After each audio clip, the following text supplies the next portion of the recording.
Hello friend, स्वागत है आपका अपने चैनल साहित्य धारा पर। आज इस वीडियो में हम लोग देखने वाले हैं बिहारी को, यानी जो कवि बिहारी हैं ये रीतिकाल के अंतर्गत जो रीति सिद्ध काव्य परंपरा है उसके अंतर्गत आते हैं। इसके पहले की वीडियो में हम लोग जो रीतिबद्ध परंपरा है उसके अंतर्गत जो भी कवि आते हैं, जैसे जो केशवदास हैं, चिंतामणि, भूषण, रसलीन, इन सबको हम लोग देख चुके हैं। तो इस वीडियो में हम लोग देखेंगे रीति सिद्ध, जिसके अंतर्गत देखेंगे आज बिहारी को। बाकी जो अन्य कवि होंगे उसे हम लोग अगली वीडियो में देखेंगे। तो आइए थोड़ा सा देखते हैं रीति सिद्ध कहते किसे हैं। देखिए, जो रीति सिद्ध है इसके बारे में है कि वे कवि जिन्होंने काव्य शास्त्रीय ग्रंथ नहीं लिखे किंतु रीतिबद्ध कवियों द्वारा बताए गए मार्ग पर चलकर अथवा संस्कृत के लक्षण ग्रंथों को ध्यान में रखकर काव्य रचना की, उन्हें रीति सिद्ध कवि कहते हैं। ठीक है, अब इसमें हम लोग देखेंगे कि जो रीति सिद्ध है इसमें प्रमुख कवि कौन कौन से हैं। तो देखिए, सबसे पहला और सबसे बड़ा नाम जो आता है वो आता है बिहारी का, क्योंकि आप जानते हैं कि जो बिहारी हैं ये समग्र रीतिकाल के प्रतिनिधि कवि माने जाते हैं। अब आगे है इसमें बृंद, यानी बृंद जो है ये भी रीति सिद्ध के अंतर्गत आते हैं। बेनी कवि आते हैं, नेवाज, पजनेश, सेनापति, हठी जी और राम सहाय और कृष्ण कवि, ये जो है रीति सिद्ध के अंतर्गत आने वाले प्रमुख कवि हैं। और इस वीडियो में हम लोग पढ़ने वाले हैं बिहारी के बारे में। अब हम लोग आगे देखेंगे। देखिए, जो बिहारी हैं इनके जन्म की अगर बात करेंगे तो इनका जन्म 1595 ईस्वी गोविंदपुर, ग्वालियर, मध्य प्रदेश में हुआ था। इनका जो निधन है वो हुआ था 1663 ईस्वी में। इनके पिता का नाम था केशव राय और जो इनके गुरु थे उनका नाम था नरहरि दास। अब देखिए, आश्रयदाता राजा कौन थे, यानी जो बिहारी हैं ये किनके आश्रय में रहते थे। तो जो शाहजहां हैं वो और मिर्जा राजा जय सिंह के आश्रय में ये रहते थे। अब इनके जो है जन्म के संबंध में एक दोहा प्रसिद्ध था कि जन्म ग्वालियर जानिए, खंड बुंदेले बाल, आई तरुड़ाई सुखद, मथुरा बसे ससुराल। यानी कहने का मतलब ये था कि जन्म ग्वालियर जानिए, यानी इनका जो जन्म है वह ग्वालियर में हुआ था। खंड बुंदेले बाल, और जो इनका बचपन था वो बुंदेलखंड में बीता था। आई तरुड़ाई सुखद, यानी तरुड़ाई कहते हैं कि युवावस्था को, यानी जब इनकी युवा अवस्था आई तो ये मथुरा बसे ससुराल, तो ये अपने ससुराल मथुरा में चले गए थे। यानी कह सकते हैं कि इनका जो युवा अवस्था है वो इनके ससुराल यानी मथुरा में बीता है। तो ये रही इनके जन्म के बारे में एक पंक्ति। अब हम लोग आगे देखेंगे। आगे है कि रीति सिद्ध के जो अंतर्गत आते हैं बिहारी, इनके संबंध में विशेष तथ्य। देखिए, ये जो पॉइंट जितने भी हम आपको बताएंगे सारे पॉइंट परीक्षा में पूछे गए हैं, उन्हीं को एक एक करके यहाँ विशेष तथ्य के रूप में लिखा गया है। देखिए, इसमें सबसे पहला पॉइंट है कि बिहारी रीति सिद्ध काव्य परंपरा एवं समग्र रीतिकाल के प्रतिनिधि कवि हैं। अभी हमने आपको बताया कि जो बिहारी हैं ये जो समग्र रीतिकाल है इसके प्रतिनिधि कवि माने जाते हैं और जो रीति सिद्ध काव्य परंपरा है उसकी भी। और इसमें अगला पॉइंट है कि बिहारी की एकमात्र रचना बिहारी शतसही है, जिसमें 719 छंद है। यदि पूछेगा कि छंद कितने हैं तो 719 छंद हैं, लेकिन उसमें से 713 दोहे हैं एवं 6 ठो सोरठा है। ठीक है, ये बात आपको याद रखनी है। अगर पूछेगा बिहारी शतसही में कितने दोहे हैं तो हम बताएंगे 713 दोहे हैं। अगला पॉइंट इसमें है कि बिहारी शतसही की रचना 1633 ईस्वी में आरंभ हुई तथा यह रचना 1662 ईस्वी में पूर्ण हुई। अर्थात कह सकते हैं कि इसमें कुल 29 वर्ष का समय लगा था। अब हम लोग आगे देखेंगे। अगला पॉइंट है कि बिहारी शतसही में सबसे ज़्यादा पद श्रृंगार की हैं। ये बात आपको याद रखनी है कि जो बिहारी शतसही रचना है बिहारी दास की, ये इसमें श्रृंगार के पद सर्वाधिक हैं। अगला है कि बिहारी शतसही की भाषा साहित्यिक ब्रज भाषा है, यानी जो इनकी भाषा है कैसी है, साहित्यिक है और ब्रज भाषा है। अगला पॉइंट इसमें है कि बिहारी शतसही में मंगलाचरण के रूप में सबसे पहले राधा जी की वंदना की गई है।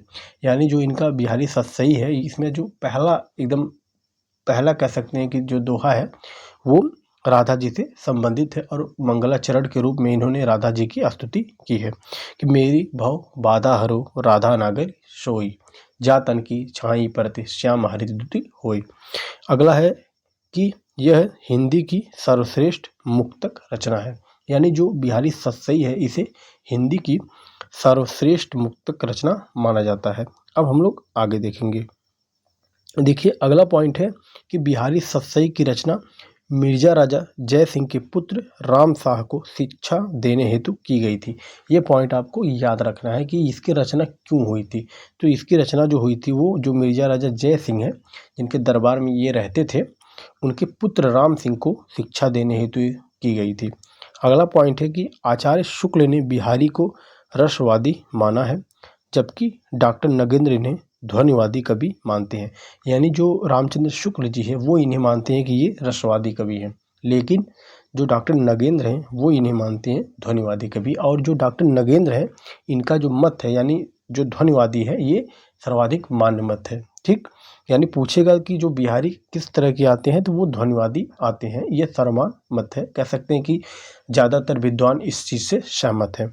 अगला पॉइंट है कि राजा जय सिंह ने बिहारी को काली पहाड़ी नामक गांव जागीर के रूप में दिया था। ये प्रश्न पूछा गया है प्रीवियस ईयर के एग्जाम में कि जो बिहारी हैं उन्हें जय सिंह ने कौन सी पहाड़ी दी थी, तो काली नामक जो पहाड़ी थी उसे इन्हें दी थी। अगला है कि बिहारी का प्रेम संबंधी दृष्टिकोण यथार्थवादी है। यानी जो बिहारी हैं इनका जो प्रेम संबंधी जो दृष्टिकोण है वो यथार्थवादी है। अगला पॉइंट इसमें है कि बिहारी अन्योक्ति अलंकार एवं व्यंजना शब्द शक्ति के हिंदी के सर्वश्रेष्ठ कवि हैं। आप जानते हैं कि जो बिहारी हैं ये वाकई में अन्योक्ति अलंकार के बेहतरीन कवि हैं। एक इनके जब आप पढ़ेंगे बिहारी सतसई तो उसमें एक एक ऐसे ऐसे दोहे हैं कि अन्योक्ति अलंकार के बहुत ही सुंदर तरीके से इन्होंने प्रयोग किया है। अगला है इसमें कि बिहारी का संयोग वर्णन उत्कृष्ट है किंतु विरह वर्णन बनावटी लगता है। ये भी आपको याद रखना है। अगला पॉइंट इसमें है कि बिहारी को प्रत्येक दोहे पर एक स्वर्ण मुद्रा राजा जय सिंह द्वारा दिया जाता था। यानी जो राजा जय सिंह थे जिनके दरबार में ये रहते थे वो इन्हें एक जो यदि एक उन्हें एक जब एक दोहा सुनाते थे तो वो इन्हें एक स्वर्ण मुद्रा देते थे। अगला है कि बिहारी ने ग्रामीण संस्कृति को हेय दृष्टि से देखा है। ये भी पूछा है कि मतलब निम्न में बिहारी के संबंध में कौन सा कथन सही नहीं है, तो इसमें ये पॉइंट पूछा गया था। आपको ये चीज़ें याद रखनी है। आगे हम लोग देखेंगे बिहारी सतसई पर चर्चित टीकाएँ। देखिए यहाँ से प्रश्न हमेशा आया है कि क्योंकि जो बिहारी सतसई जो रचना है ये काफ़ी प्रसिद्ध रचना है, यहाँ से प्रश्न किसी न किसी रूप में बनते हैं। तो इन पर जो टीकाएँ लिखी गई वो कौन सी हैं और किन्होंने लिखा है इसे आप याद रखेंगे। देखिए जो इनकी पहली टीका थी, कह सकते हैं कि जो बिहारी रत्नाकर है टीका, ये बाबू जगन्नाथ दास द्वारा रची गई है। अगली है लाल चंद्रिका, ये लल्लू लाल द्वारा रची गई है। इस पे आता है इसके बाद प्रताप चंद्रिका जो कि पुरोहित प्रताप नारायण द्वारा रची गई है। फिर है अमर चंद्रिका जो कि सूरती मिश्र द्वारा रची गई है। अगली है कृष्णलाल की टीका, ये कृष्ण कवि द्वारा रचित है। उसके बाद है संजीवनी भाष्य, ये है पद्म सिंह शर्मा। अब हम लोग देखेंगे आगे इसके बारे में एक और विशेष पॉइंट की जो बिहारी की जो ये रचना है बिहारी सतसई, इस पर आलोचनात्मक रचनाएं कई लिखी गई हैं। तो जो बिहारी हैं इन पर आलोचनात्मक रचनाएं कौन कौन सी लिखी गई हैं और किसने लिखी हैं, यहाँ से प्रश्न पूछता है। देखिए सबसे जो हम बता रहे इसमें जो पहली रचना यहाँ पे दी गई है वो है देव और बिहारी। तो जो देव और बिहारी है ये कृष्ण बिहारी मिश्र की रचना है। अब देखिए यहाँ जो देव और बिहारी है यानी यहाँ जो पहले देव का नाम लिया गया है फिर बिहारी का, तो इससे तात्पर्य क्या है कि यहाँ पे जो कृष्ण बिहारी मिश्र हैं वो देव को क्या बताते हैं, बिहारी से श्रेष्ठ बताते हैं। ठीक है, इसीलिए उन्होंने देव का नाम पहले लिया यानी देव और बिहारी। अगली जो रचना है बिहारी और देव, अब यहाँ पे जो इसके रचनाकार हैं वो है लाला भगवान दीन। तो जो लाला भगवान दीन है वो बिहारी को देव से श्रेष्ठ बताते हैं। ठीक है, अगला है इसमें कविवर बिहारी जो बाबू जगन्नाथ दास का है।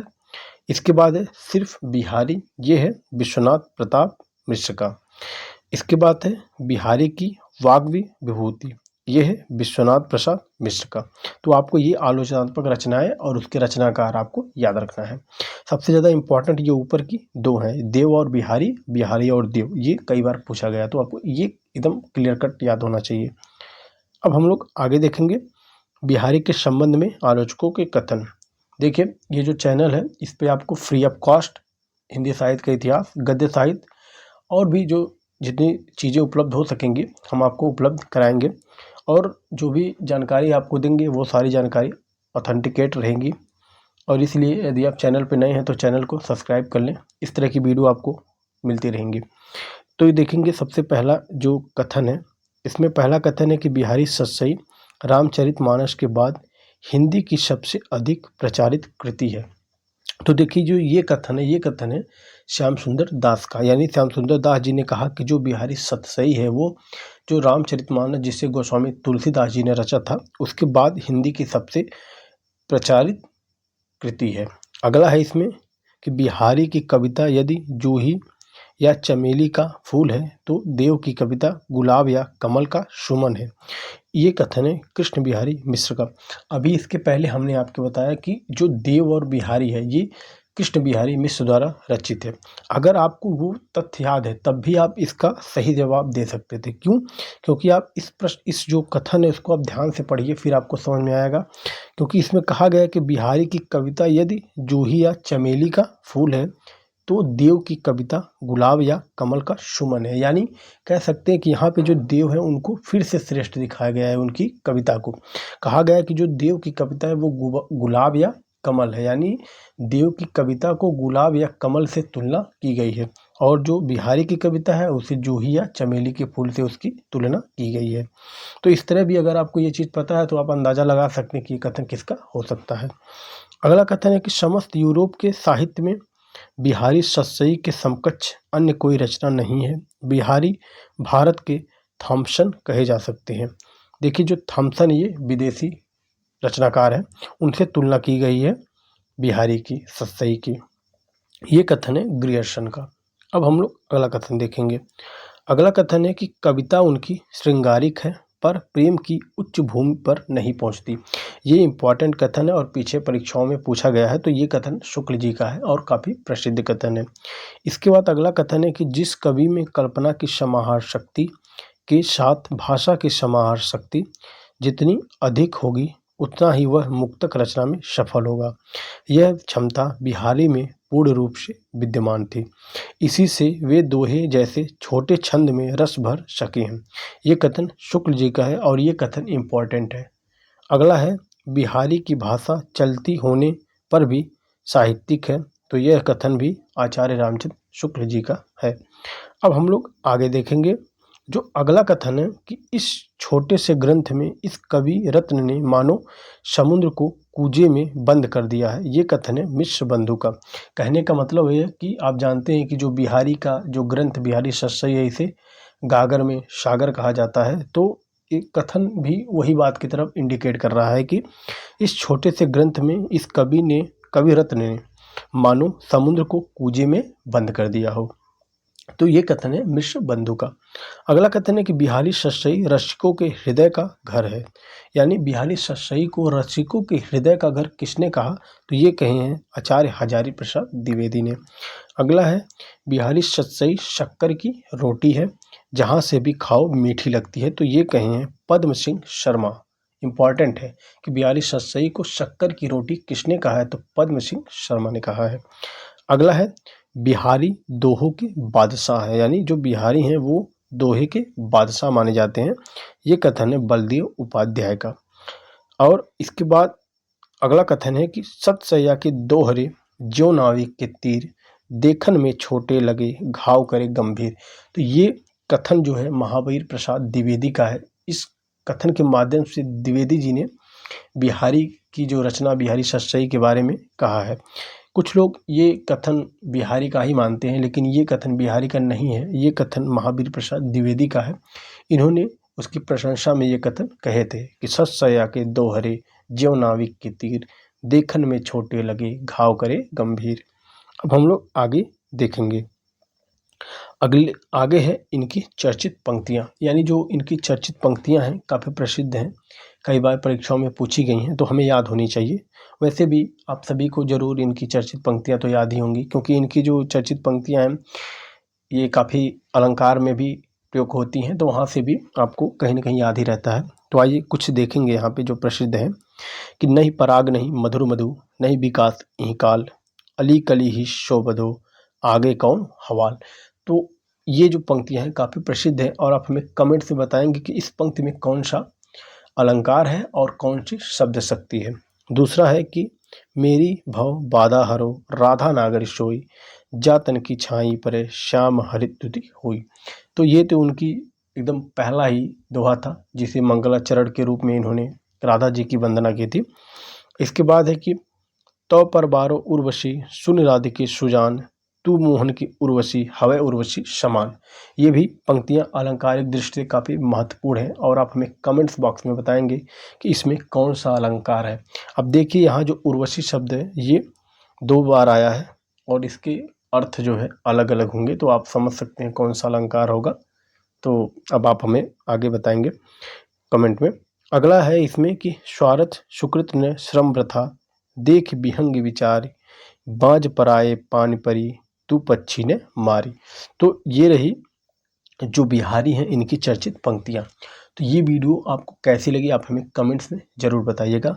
इस वीडियो में हमने पूरी कोशिश की है कि जितने भी बिहारी से संबंधित महत्वपूर्ण तथ्य थे वो सारे तथ्य आपको प्रोवाइड करा दिए जाएँ। इसके बाद हम लोग देखेंगे जो और कवि बच रहे हैं रीति सिद्ध के, फिर उसके बाद हम लोग देखेंगे रीति मुक्त जिसमें बोधा, आलम, ठाकुर और द्विजदेव आते हैं, घनानंद भी आते हैं। तो ये हम बाद में देखेंगे, पहले यहाँ के जो 2-3 कवि और बच रहे हैं उसको अगले की वीडियो में देखेंगे। तो ये वीडियो आपको कैसी लगी आप हमें कमेंट सेक्शन में बताइएगा। मिलते हैं किसी नेक्स्ट वीडियो में। धन्यवाद।